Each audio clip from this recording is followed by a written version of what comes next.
I'm Ashley Kyle. And I'm Bob Spicer. And this is your Lake of the Ozarks news update, brought to you by LakeTV and LakeExpo.com and sponsored by Old Kinderhook Golf Resort and Yacht Club Power Sports. Today we're going to be talking about a lawsuit against the Highway Patrol. A new bite in the Lazy Gators battle. Some millions of dollars for Como members. A LakeTV feature covering the opening of Old Kinderhook's new ice rink. The Camdenton Airport saga continues, and much more. Plus, we'll be previewing events coming to the lake area this weekend. All that's coming up after a message from Old Kinderhook Golf Resort. Stick with us. Have you reserved your space for your company's holiday party yet? I'm Danielle Cornelius, event coordinator at Old Kinderhook, inviting you to celebrate the season here with us. We offer a warm and inviting environment that can accommodate up to 150 guests. So this holiday season, make plans to celebrate with us and enjoy all Old Kinderhook has to offer, including our new outdoor ice skating rink. Old Kinderhook, the lake the way it's meant to be. For the holidays.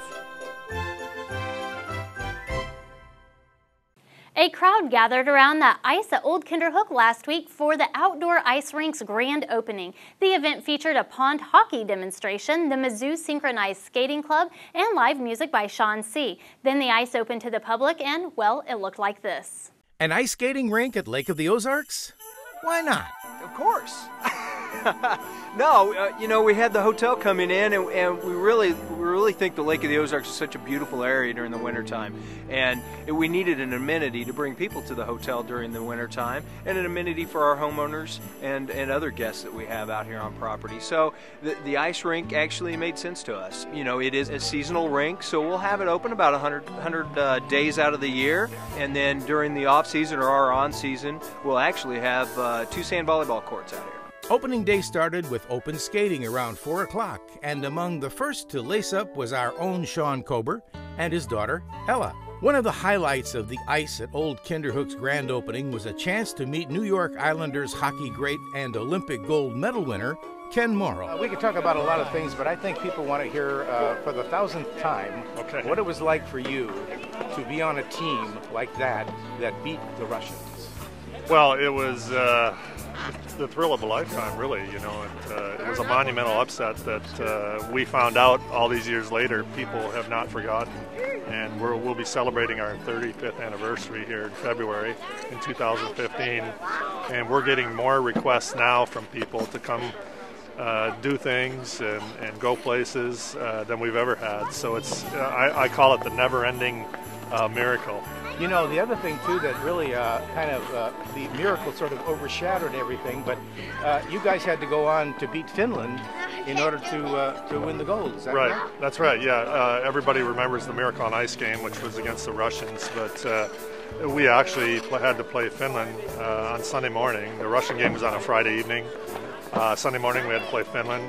That was the actual gold medal game, and there was a chance, believe it or not, if we hadn't won that game, that we may not have gotten a medal at all. After our interview with Ken Morrow, it was off to sign autographs and talk with fans. Back on the ice, they turned the lights on, and for a moment, you could imagine you were somewhere in New York, say Rockefeller Center, skating to a holiday song. There was a performance by the Releve dance troupe and a demonstration of pond hockey. By the way, leagues will be forming soon. The ice at Old Kinderhook. Lace up and take a spin sometime this winter. It's a guaranteed good time.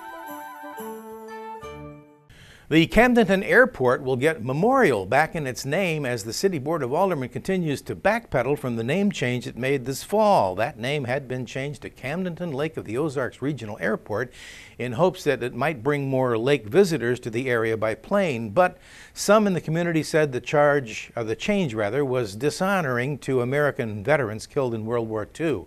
The aldermen have sent the issue back to the Airport Advisory Board. They'll recommend a name, and that's expected at the board meeting on December 16th. Good news for the Rocky Mountain Sewer District. Their project will cost quite a bit less than they budgeted. According to the project engineers, construction bids came in at $200,000 less than what was budgeted for Phase 1. District Board President Red Jennings says that increases the district's financial stability and makes the project even more viable. The Phase 1 bids totaled just over $3.4 million. The next step for the district is to obtain private financing, and that's expected to be complete by the end of the year. Construction on the sewer could begin in early January. Well, here's a strange one. A boat sank while sitting at its dock slip last week, and now technicians are trying to figure out why. The 43-foot 1999 Formula Cruiser sank overnight on Wednesday, December 3rd at Water's Edge Condos.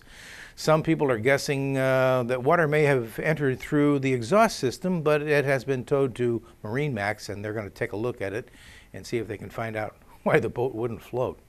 The parents of Brandon Ellingson have sued the Missouri State Highway Patrol. Ellingson drowned earlier this year at the Lake of the Ozarks while handcuffed after being arrested for boating while intoxicated. The lawsuit points to the life jacket the Highway Patrol trooper Anthony Piercy placed on Ellingson. The 20-year-old was already handcuffed when the life jacket was fastened on him, and another highway patrolman has said that was the wrong kind of life jacket to put on a handcuffed person. The vest came off Ellingson after he fell overboard and Piercy was unable to rescue him. Ellingson's parents have filed 8 counts against the Highway Patrol related to negligent training and civil rights violations, and they are seeking unspecified damages. A food service employee who allegedly stole more than $100,000 from the Camdenton R3 school district will face a felony charge and could spend up to 15 years in prison if convicted. December 4th, the Camden County Prosecutor's Office prepared and filed a criminal complaint charging 38-year-old Cassandra Ann Franklin with Class B felony stealing. Franklin is a resident of Lynn Creek. The probable cause statement issued by Camdenton Police alleges Franklin stole more than $127,000 over a period of 6 years. She was a food services employee at Camdenton High School. Police say she was terminated from that position back in September after confessing to having stolen around $3,000 already this school year. The city of Osage Beach is close to approving its 2015 budget, which is about $2 million less than the 2014 budget. Next year's budget is set for $27.5 million, and City Administrator Gina Woods says the reduction is due to fewer city projects. In 2014, Osage Beach focused a large amount of time and money on rebuilding the city park after it was damaged by the 2013 flooding. Woods said the amount of projects in 2014 was unusually high, and that the next year she plans to focus on fully staffing the city so it can better be prepared to serve its citizens. The legal battle over Lazy Gators continues as a Camden County judge last month issued an order for the venue to close operations until the matter is settled. Of course, Lazy Gators was already closed at that point for the winter season, but the order could affect its reopening in the spring if owner Gary Pruitt and Camden County can't reach an agreement. Pruitt's legal team will ask the judge to reconsider the order later this month, and Lazy Gators is located on a property zoned residential, though it is landlocked by commercially zoned property where Shady Gators operates. Pruitt says he's operating the venue legally through a state-issued caterer's permit, but the county has disagreed for about 5 years now as the case continues to drag on. And we'll update you on the judge's decision when that comes later this month.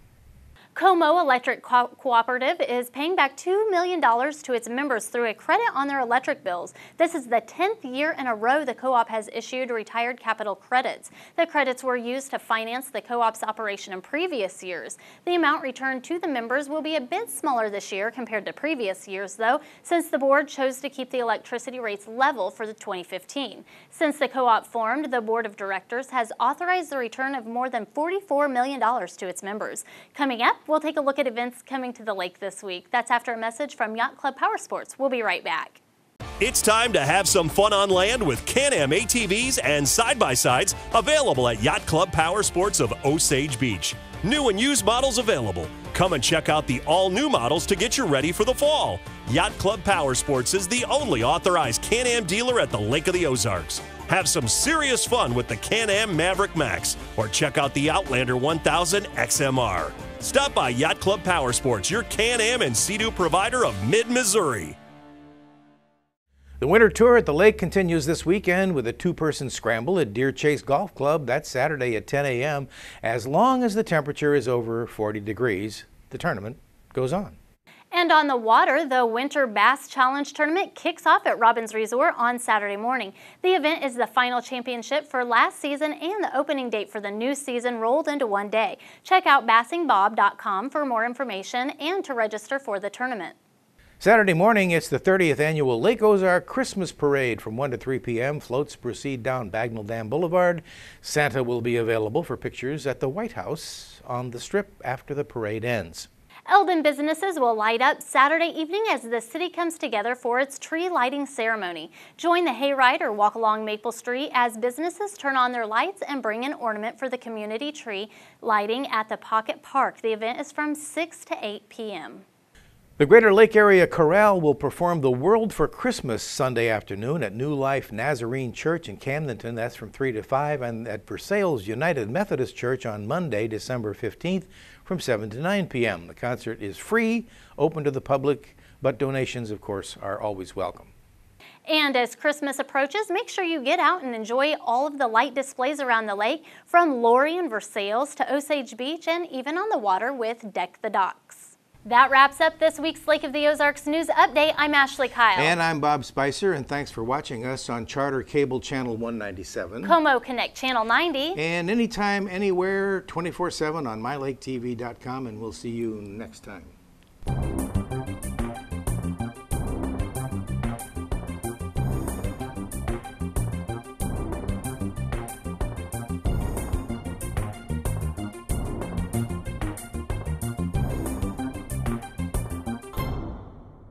Welcome to Lake of the Ozarks. You're watching Lake TV, your visitor information station, on Charter Cable Channel 197 and Como Connect Channel 90, or from anywhere at MyLakeTV.com. Stay tuned to Lake TV to get all the latest on activities and attractions, events, entertainment, boating, outdoors, shopping, lake history, and dining at Lake of the Ozarks.